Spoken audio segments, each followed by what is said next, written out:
नमस्कार, मी पंजाब डक। आज आहे 12 जुलै 2025। आणखीन तुम्हाला एक सांगतोय की राज्यामध्ये 13 जुलै आणि 14 जुलैच्या दरम्यान राज्यामध्ये तुम्हाला सांगायचं झालं तर लातूर जिल्हा, सोलापूर जिल्हा, बीड जिल्हा, नगर जिल्हा, परभणी जिल्हा, जालना जिल्हा, संभाजीनगर, त्याच्यानंतर नांदेड जिल्हा ह्या भागामध्ये विखुरलेल्या स्वरूपाचा म्हणजे 13, 14, 15च्या दरम्यान भाग बदलत पाऊस येणार आहे। सर्वदूर नाही पडणार पण भाग बदलत 13, 14च्या दरम्यान पाऊस येणार आहे म्हणून हा अंदाज लक्षात येता। सांगायचं झालं तर राज्यात म्हणजे पूर्व विदर्भामध्ये नागपूर, वर्धा, भंडारा या गोंदिया या पट्ट्यामध्ये आणखीन 2-3 दिवस तिकडल्या भागात पाऊस राहील।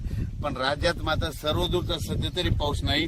पण राज्यात मग तुम्हाला एक सांगू इच्छितो की राज्यामध्ये सध्या तरी विखुरलेल्या स्वरूपाचा भाग बदलत जिथं पडला तिथं अर्ध्या तासाचा, 1 तासाचा, 20 मिनिटाचा, 10 मिनिटाचा असा पाऊस पडणार आहे म्हणून हा अंदाज लक्षात येता।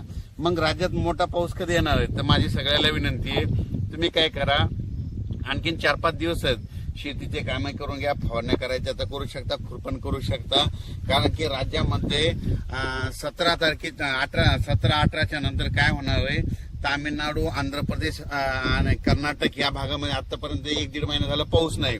मग आता तिकडे पाऊस सक्रिय होणार आहे, म्हणजे ते 17-18 तारखेपासून तिकडे सक्रिय झाल्याच्या नंतर तो पाऊस मध्ये 18, 19, 20च्या दरम्यान मग परत कोणत्या भागात पडणार आहे की ज्या भागामध्ये पाऊस नाही पडला।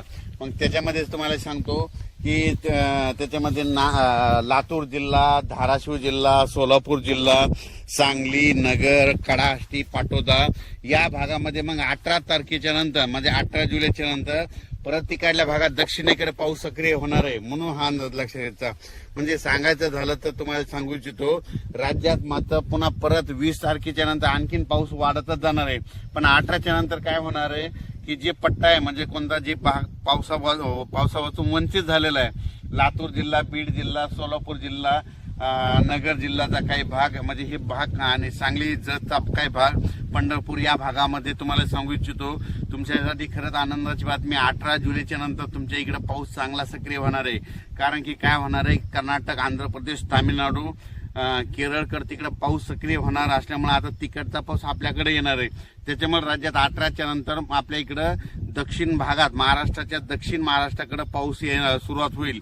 18च्या नंतर तिकडे सुरू होईल, त्याच्यानंतर 19च्या नंतर थोडा पुढे सरकेल, 20ला पूर्ण आणखी पुढे सरकेल, मग 24च्या मग जुलैच्या शेवटच्या आठवड्यात राज्यात मात्र सगळीकडे पाऊस होईल म्हणून हे लक्षात द्यायचं। अचानक वातावरणात बदल झाला तर लगेच एक उद्याच्याला मेसेज दिला जाईल। धन्यवाद।